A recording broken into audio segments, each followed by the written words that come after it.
and welcome to The Discriminating Gamer, the board game review show that is currently working on the design for Sammy Davis Jr., the board game. Speaking of cool cats, today we're going to take a look at Here Kitty Kitty from Fireside Games. In Here Kitty Kitty from Fireside Games, 3 to 6 players are going to attempt to lure the most kitties into their house. And by kitties, I mean cats, not children.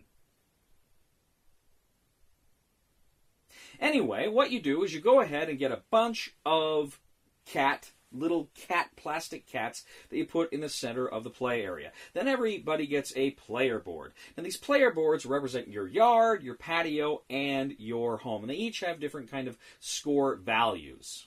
Your yard is worth 0 points, your porch is worth 3 points, and your house is worth 5 points. Man works his entire life, saves, makes a down payment, pays into that house, and it's only worth 5 points.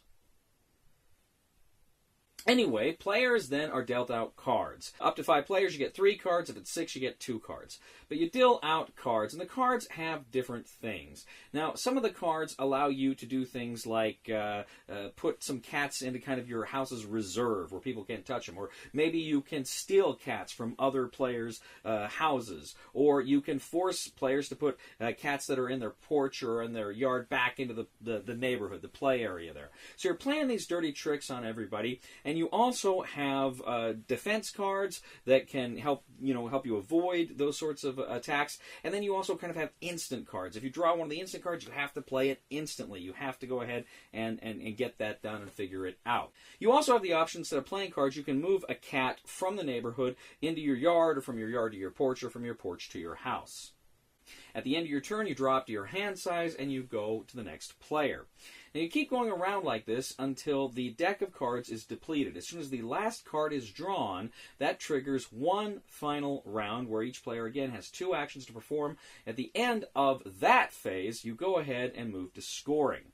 So with scoring, again, you're looking at how many cats you have in a specific section of your house, your yard, your porch, and your home. You're adding, of course, those up. But there's also some other ways that you can score points. You can score points by having, I think, the greatest number of the same colored cats, or if you have, one of all the colored cats. Whoever has the highest score wins Here Kitty Kitty. This game is light. This game is so light. If you look directly into this game, they'll call you Matt Murdock because you will go blind. That's how light this game is. It is super, super, duper, ooper, ooper, looper light. And in case you don't know, that is brighter than Betelgeuse, one of the stars in Orion. It's a really, really light game. So, the box recommends 10 and up. Honestly, this game is, I think, probably too light for a 10-year-old. I think, if you got a kid as young as 5 or 6, if they can even read a little bit, they could probably play this game. And that, probably under 10, I would say, is probably your sweet spot for kids for this game. As far as adults go, and certainly 10 and up, it's just, wow, it's light.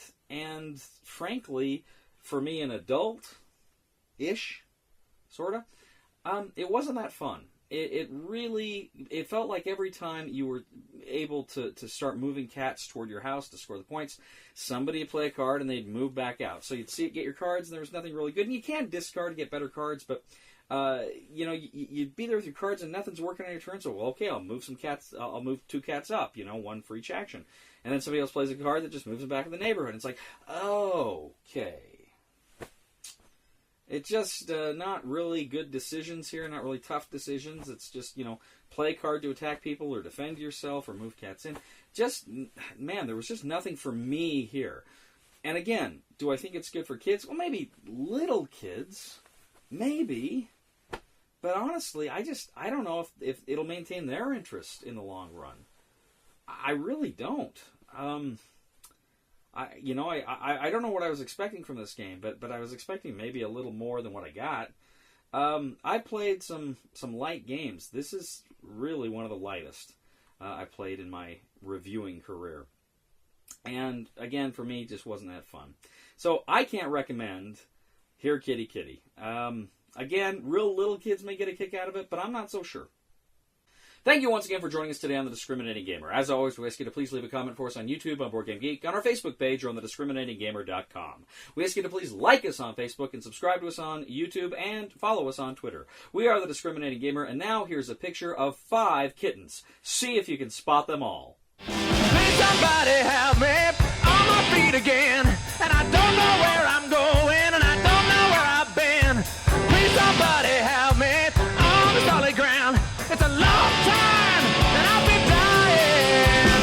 Once a year I wind up in the band. God knows that I love to fight, but I don't ever win. Hey kids, remember to spay and neuter your cats and dogs.